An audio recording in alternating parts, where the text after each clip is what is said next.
T-minus 15 seconds. Guidance is internal.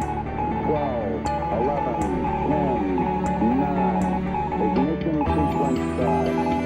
6, 5, 4, 3, 2, 1, 0. All engine running. Liftoff. We have a liftoff. 32 minutes past the hour. Liftoff on Apollo 11. Hello everybody, welcome to Elite Wine TV. I'm your host Mark Fusco here for another episode of the show. And this is going to be kind of my restaurant wine series. I'm not necessarily going to call it the titles restaurant wine series because I don't know, maybe I will. Or maybe I'll try to come up with my usual creative, or I think creative, titles for things. But I have 7 wines I'm going to be doing today. So the next 7 episodes. But so I'm going to be doing 7 wines in one day, one sitting. So these are wines that you can find on a wine list in a restaurant.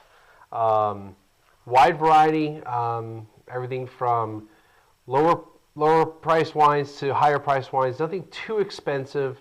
Haven't gotten to those yet, but a sampling of what you might find at a restaurant wine list, something a little bit more than just a casual dining wine list, though some of these might be found on a casual dining wine list. Maybe this one in particular might be like not necessarily a house wine, but it will be one of their at least house or medium wines. I have a couple other ones that might be on the higher end of like just regular casual dining. But this is kind of like a step up, so we're going to have higher wines. And so the first one is... I'll get to something else in a little bit. The first one here, I have the 2008 Blackstone Winemaker Select Merlot from California. Now this wine is, and we're going to talk about this in every single wine, but this wine I bought at Specs for $7.79 at Specs. And in a restaurant, typical restaurant, at least in this area of the country, you're going to spend between $25 and $35 a bottle. So did you catch that? $7.79 is what I paid at Specs. It's going to cost you at a restaurant for the bottle between $25 and $35. Now, very likely, a glass of this is going to be anywhere between $6 and $8. I don't really have the glass prices. Well, I mean, I have them, but not all these wines are available by the glass. And just as another point of reference, the cost of this is going to be very close to the... I have to reset the phone because I can't access the pictures that I took recently of my wine bottles and stuff. So we're just going to let that reset. But the cost of this wine for the restaurant is going to be somewhere in the $6 to $8 range. It's going to be very close to what I paid retail. It's going to be very close to what the restaurant pays the distributor. And I'll leave it at that. All right. A few things also about this. The Blackstone Winery, I guess they've been around for a little bit. I don't really have much on their website. They don't have very much information as far as how long they've been around. But the actual winery, and I should have kept it on that page while I'm talking. The actual winery is in Sonoma County.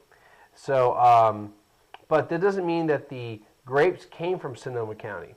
Now, something to know about this wine in particular is that, or versus what they have on their website, is that the website does not mention the 2008 vintage, but it has the 2007 vintage. So I'm going to give you just a quick little thing about how vintages will vary, and people will ask, well, how come this wine, what's the deal about these wines, and what's so special about it, and blah, blah, blah. First of all, let's go over the rules, the law of the land, so to speak. In the United States, to call a wine a particular varietal, it has to be at least 75%. Whoops, that's not what I want to do. Hello. No emergency call. It has to be at least 75% of that varietal to call it Merlot. And in this case, the 2007 was 86% Merlot. The 2008, however, and I don't know how this person got the information. They may have emailed the winery, but I work. I pop it and go, okay, I'm going to do these reviews, and then I don't really tell wineries ahead of time the information I need normally. But 2008 was 78% Merlot. All right, so what else is in this wine? This particular wine has 11% Syrah, 6% Tannat. Kind of impressed with that. 4% Petite Syrah, and 1% Cabernet Sauvignon. Now, in 2007, the makeup was, this is why I'm kind of impressed about the 2008 makeup, 86% Merlot, 10% Syrah, 3% Cabernet Sauvignon, and 1% Zinfandel. So we have Tannat and Petite Syrah in here. Dropped the Zin, kept the Cabernet Sauvignon in the Syrah. So that's going to be interesting. The suggested retail price is $10, and again, this is from another blog, a gentleman called the GoodWineGuru.com. I don't really know much about this particular blog. It came up when I looked up did the search. So good job. You were I think you were the top person on Google when I searched for the 2008. So we're going to go and review it and check it out.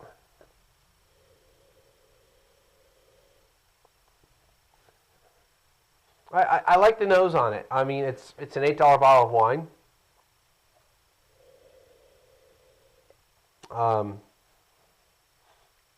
I get more the raspberry. I get a little smoke, though, a little earth, a little minerality to it.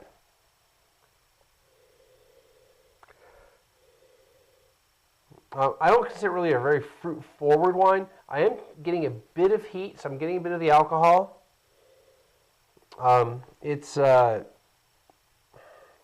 that it really matters what the alcohol is in general, but it is 13.5, nothing unusual. It's not like it's 15. It's not some big Zinfandel that's 15%. But, I get a hint of that. Something else just now I got. Kind of beefy, kind of barbecue-y. So a little bit of the smoke, a little bit of like a barbecue sauce, meatiness to it. Looking good so far. But like I said, not really fruit forward.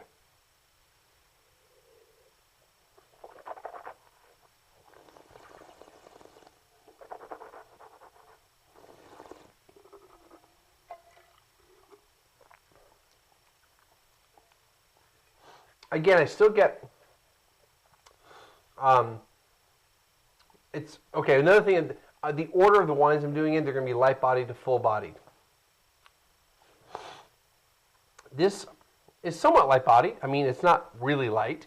I'd say it's kind of a medium body, which is where it's supposed to be on the wine list, is in that medium body thing. But it's going to be the lightest bodied of all the wines I'm tasting. But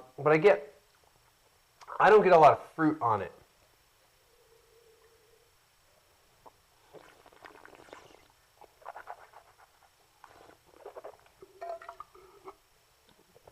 To me, it's more vegetal and mineral, and earthiness. I'm getting kind of a spicy, like spices type of thing. Just in general, it feels a little vegetal.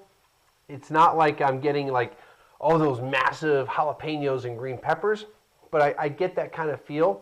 It's got a bit of earthiness to it. The tannins are kind of light, but they spread out a little bit, but they're not taking over my entire mouth.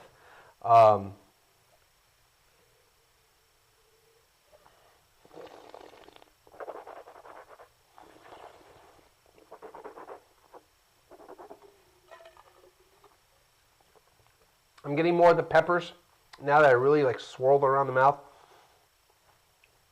I like it. This is to me a barbecue wine.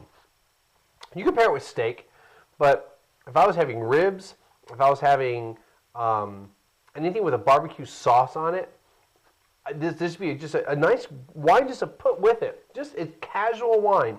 It's nothing, I don't think it's anything complex, but I think it's well made. The finish is decent. I'm still tasting it. It's not like it disappeared like a couple wines ago. It was like I liked it, but it disappeared. I think for, especially for an $8 bottle of wine, I think, if you can find it, Blackstone. I've never had the Blackstone label. I've seen it at several, of course, all over the place in restaurants, not restaurants, grocery stores, and I've seen it in a few restaurants. So it's, they're making or at least their distributors are doing a good job in the San Antonio area of getting it on some national restaurant brands on their wine lists. Maybe not the San Antonio distributor, but some of the national chains and more of the local stuff. So doing a good job of getting it on there. It's a good wine. It's a Merlot. It's going to do well with about anything you want to pair it with, but because of how it's not a fruit-forward wine, I think it's going to work well with more of the barbecue type of thing. Rating. I like it. Is it super, super great? No, but for what it is, I'm going to say 86. Again, the 86 is not a bad score.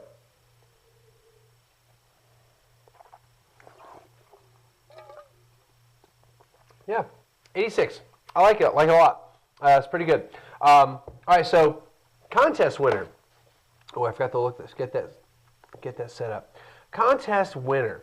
Well, guess what? Somebody figured out that was Bob from one of those enhancement commercials. Now I have to find the gentleman so Sean Hall, who is local.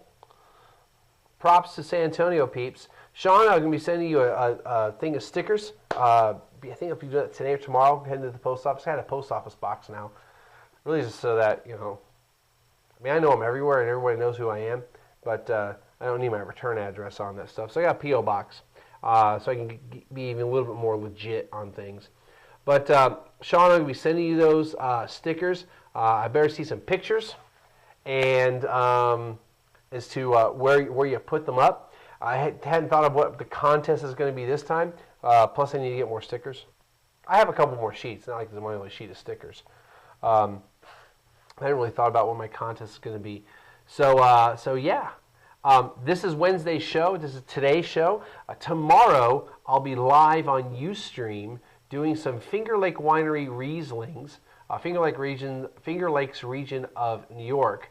And so stop on in. I have a new Skype name, 1337 Wine. So if you have me as a friend on Mars *888, Mars 8888 on Skype, I still have that account, but I have my wine account now.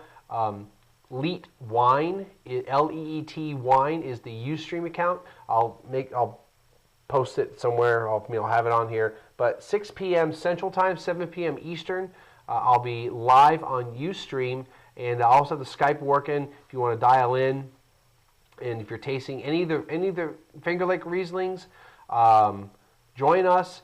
If you have the specific ones, I'll know which ones I have later today. I haven't gotten the delivery yet, but I'll know those specific wines later today, and I'll tweet out which ones I've got. So if you happen to be a follower that's doing the same thing as I am, you'll know if you have the same wines or not. And that's why I really am hoping for, to get a lot of people with the same wines. I know the whole point is just, in general, it's kind of like the Twitter thing.